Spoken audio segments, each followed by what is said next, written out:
sebagai kepala sekolah itu bagaimana sih cara Bapak agar dapat mengidentifikasi kasus-kasus yang bisa jadi merupakan dilema etika ataupun rujukan moral, Pak? Iya, betul.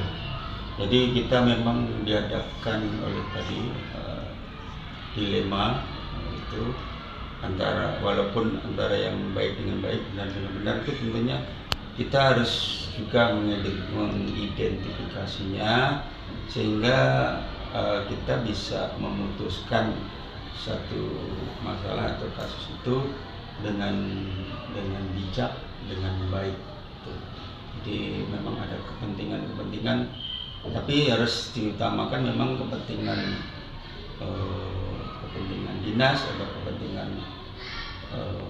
orang banyak yang harus kita dulukan, kan seperti itu. Kita harus ini ya Pak, lebih melihat faktor itu dari mengutamakan ya kepentingan orang banyak ya Pak. Iya, betul. Dan juga mempertimbangkan itu kepentingan dari kedinasan seperti peraturan yang sudah ditetapkan gitu ya Pak. Iya, betul. Okay. Selama ini bagaimana sih cara Bapak menjalankan pengambilan keputusan di sekolah Bapak, terutama kasus-kasus di mana ada dua kepentingan? Iya, betul. Jadi memang untuk menjalankan itu tentunya kepentingan dinas atau kepentingan negara lah yang lebih kita utamakan. Tetapi suatu ketika ada juga satu kepentingan, itu kepentingan pribadi, tapi ya boleh istilahnya itu di atas kepentingan negara. Nah itu juga harus kita pertimbangkan, itu juga pertimbangan itu karena memang itu kan tidak terjadi secara terus menerus pasti.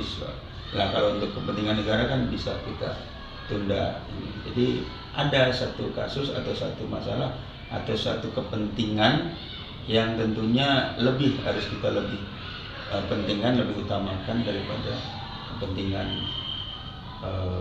dinas atau kepentingan negara, kan seperti itu. Apalagi itu kepentingan yang kadang-kadang itu kita lihat sama-sama benarnya. Iya, betul. Sama-sama mengandung nilai-nilai kebajikan. Iya. Gitu.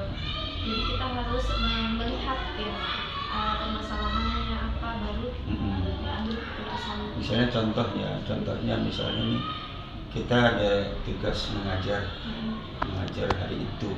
Kemudian hari itu mendapat kabar berita duka cita orang-orang yang terpenting buat kita. Kan tentunya untuk mengajar kan bisa di-handle orang lain atau nanti lain waktu bisa diganti harinya dan sebagainya. Kalau seperti yang musibah atau apa itu kan harus hari itu kan. Nah, itu sebagai contohnya seperti itu. Selama ini adakah langkah-langkah atau prosedur yang Bapak lakukan untuk dapat mengambil keputusan secara cepat atau tepat? Iya, untuk secara cepat dan tepatnya tentunya tergantung dari masalah itu.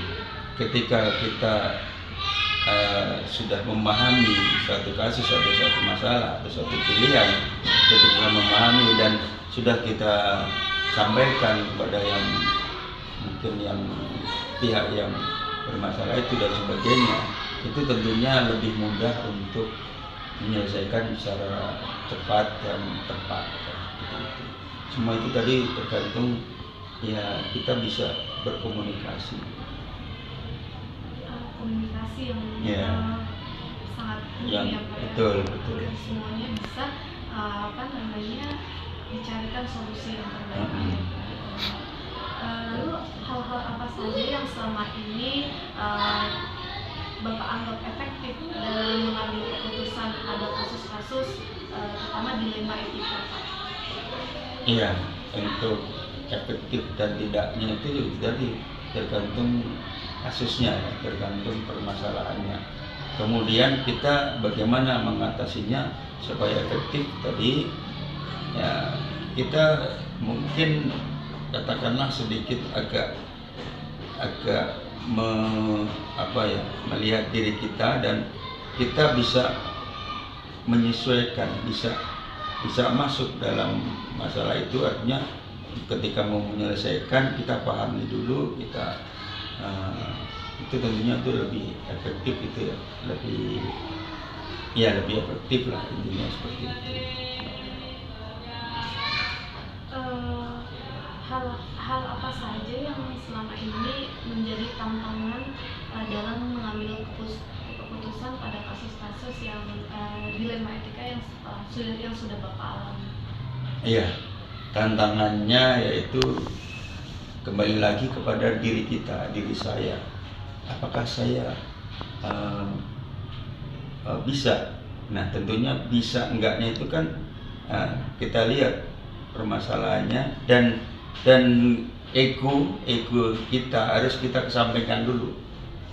Ketika contoh menyelesaikan satu masalah dengan orang tua murid misalnya, atau dengan guru, nah itu kita harus bukan merendah sih, tapi agak sedikit mengalah untuk kedepannya, supaya yang bersangkutan itu ngerti, oh iya, dan pasti nanti kita lihat belakangnya gitu.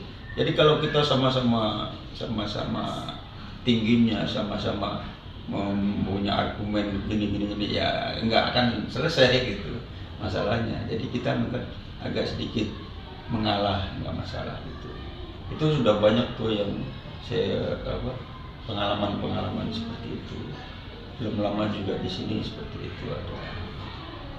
Jadi kita lebih memang berhadapan dengan orang. Ketika akan menyelesaikan satu masalah, kita jangan ego kita, saya harus dengar juga, tapi kita bicarakan, kita ngomong dengan baik, seperti itu. Segala sesuatu kalau kita bicarakan dengan baik, insya Allah bisa diambil satu solusinya. Ini ya, ternyata jadi kepala sekolah itu harus ada bisa mengontrol emosi gitu. Terus sabar gitu kan, benar-benar melihat bagaimana permasalahannya yang terjadi gitu kan. Ya, jadi kan kadang-kadang orang bilang sabar itu mudah diucapkan tapi susah dilakukan kan. Nah, itu kita harus kita gali. Oh iya, ternyata. Nah, justru itulah yang untuk menguji kesabaran kita. Apa benar kata orang seperti itu? Kita harus mampu itu.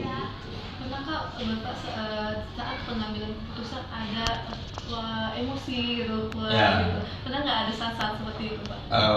Namanya manusia, kadang-kadang ada juga ya.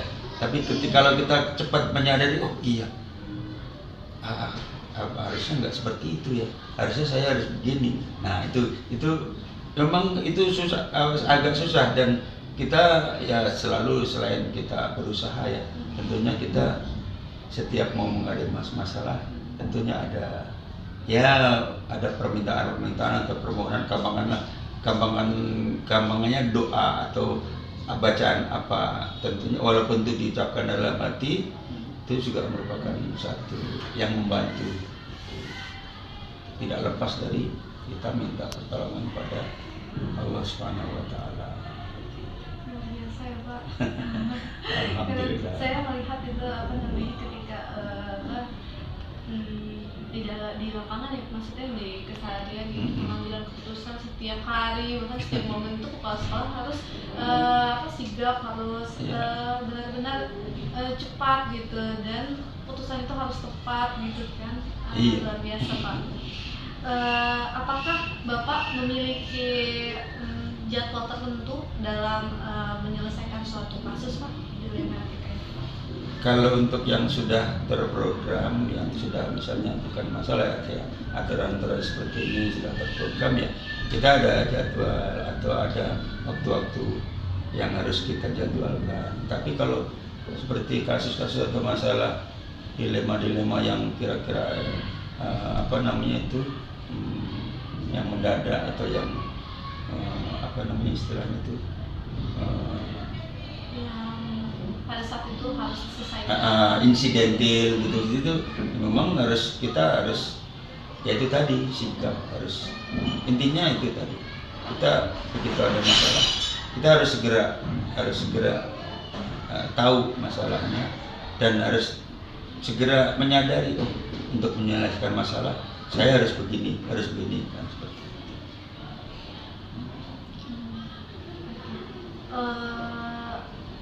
Adakah seseorang atau faktor-faktor yang lain yang selama ini dapat mempermudah atau membantu Bapak dalam mengambil keputusan pada kasus-kasus dilematika? Sebetulnya dibilang ada atau enggaknya itu tergantung orangnya, tergantung pribadinya, atau tergantung kita memandang apa itu atau orang itu bisa sepaham nggak dengan kita.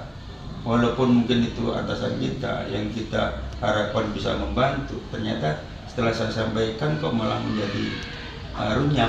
Nah, gitu. Jadi itu juga satu pertimbangan juga.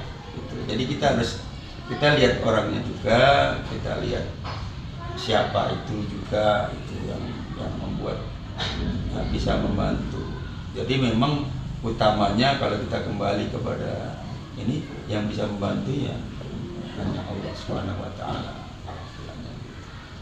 Tapi kan namanya kita juga berusaha selain berdoa kan, berusaha selain kita minta pertolongan pada Allah, kita cari yang siapa kira-kira yang. Jadi memang secara khusus kalau bagi saya bukan nggak ada, tapi adanya itu nanti setelah kita ketemu dengan sesuatu yang klop dengan kita, itu yang bisa membantu. Walaupun itu misalnya guru atau penjaga sholat atau siapapun, kita pandang kok ini ngerti ini, nah itu justru malah bisa membantu. Jadi bukan siapa orang itu, tapi bagaimana orang itu memandang kita seperti itu. Luar biasa Pak. Dari semua hal yang telah disampaikan, pembelajaran apa yang dapat Bapak petik dari pengalaman Bapak mengambil keputusan pada kasus dilematika? Iya. Pembelajarannya memang tadinya saya memandang kalau jadi pembina, jadi kepala sekolah pasti bisa begini. Ternyata setelah saya jalankan, ternyata memang agak susah juga itu. Makanya kita perlu mencari data-data, mencari informasi-informasi, mencari juga contoh-contoh orang-orang yang sudah, ya katakanlah tokoh-tokoh, mungkin tokoh-tokoh yang lama dan sebagainya, itu cara menyelesaikan suatu masalah, cara menghadapi, cara menjadi suatu pemimpin, pembina. Kadang-kadang waktu saya belum ini, masa begitu aja nggak ini. Ternyata memang setelah saya menjalani agak berat juga. Nah itu makanya saya harus belajar dari pengalaman itu. Nah, itu jadi pembelajaran buat saya adalah pengalaman. Ketika sudah mengalami, kita menyadari, kita bisa jadikan itu suatu pembelajaran.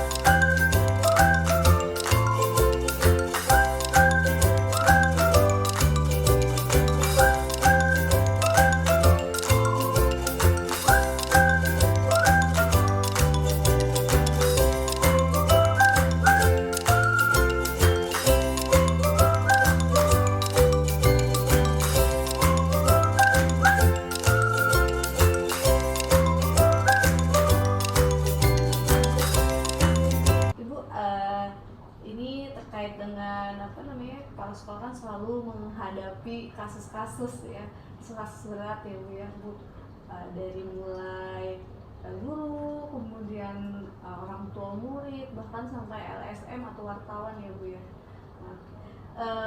Nah selama ini bagaimana sih cara Ibu dapat mengidentifikasi kasus-kasus yang merupakan dilema etika atau bujuk moral? Ya, terima kasih Bu Erna. Ya, kalau menurut saya itu namanya dalam menjalankan kita sebagai kepala sekolah kan berhubungan dengan bersosialisasi dengan banyak orang ya, terutama sumber daya manusianya yaitu guru. Saya berharap seorang pendidik itu harus memiliki etika dan pendidikan yang lebih bagus karena dia akan mengajar siswa-siswinya.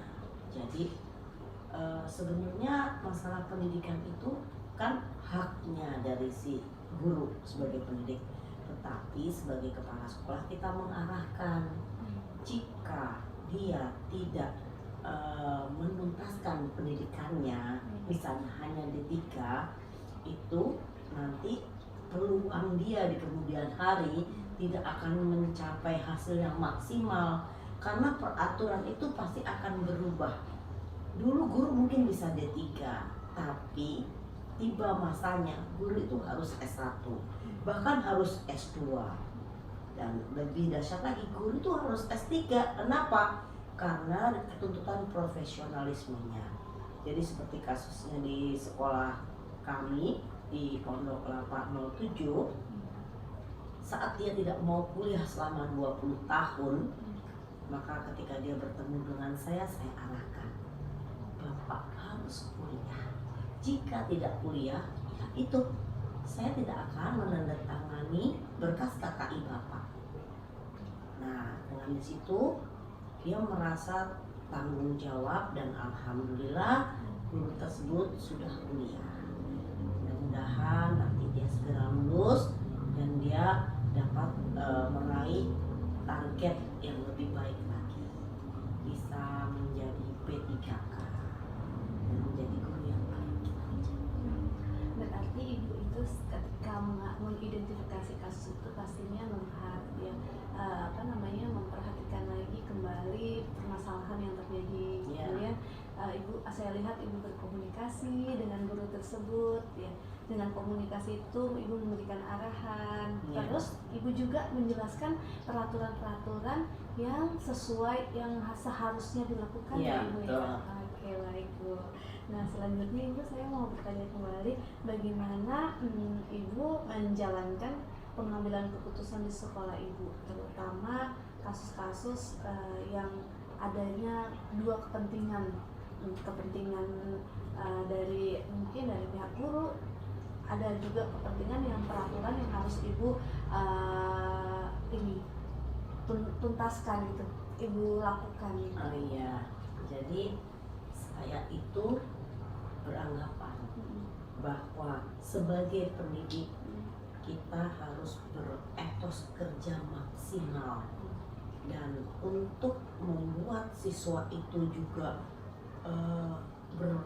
meningkatkan prestasi dan potensi, maka saya mengutamakan satu, sarana dan prasarana sekolah itu harus dapat membangkitkan semangat siswa. Jadi pertama-tama waktu saya di SD Pondok Kelapa 07, yang saya lihat, aduh, kayaknya prasarana lapangannya kurang membuat semangat anak-anak. Jadi ya di satu sisi mungkin kita dua sekolah. Di satu sisi saya ingin sekolah ini menjadi lebih baik. Jadi tentunya saya berkomunikasi ya dengan orang-orang yang memang dapat membuat rencana saya itu dapat berhasil, dan saya nggak melakukannya begitu saja. Jadi saya menganalisa dulu, lalu mengambil langkah berikutnya, lalu bertanya juga pada rekan-rekan yang lainnya, kan di atas saya ada yang senior. Jadi bagaimana ya jika kita melakukan sesuatu yang dapat membangkitkan semangat siswa sehingga dia dapat berprestasi. Keren Bu, luar biasa. Dari penjelasan ibu tadi, saya melihat ibu itu ketika mengambil keputusan yang utama komunikasi ya. Ibu tuh melihat kepentingan orang banyak gitu. Berarti ada hal kepemimpinan luar biasa di dalam diri ibu. Memang benar, saya sih melihatnya seperti itu. Apalagi ibu itu ketika mengambil keputusan melihat kepentingan ya orang banyak, lingkungan sekolah ya Bu, terutama berpihak kepada murid ya. Ketika ibu ingin membuat murid-murid itu merasa senang gitu ya, ketika tahun ajaran baru melihat sarana prasarana sekolah lebih bagus lagi seperti itu. Walaupun ada kendala-kendala, tantangan. Biasa aja, kenapa ada perubahan?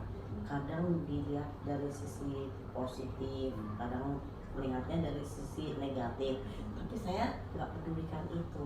Yang penting buat siswa saya, buat sekolah saya itu bisa membuat kemajuan.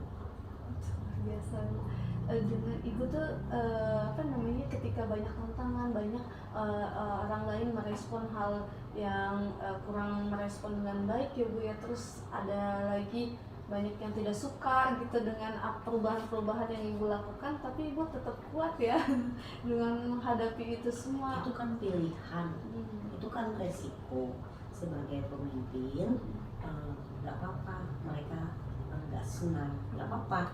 Yang penting kita bersikap adil. Apa sih yang kita inginkan, bukan untuk keegoisan diri.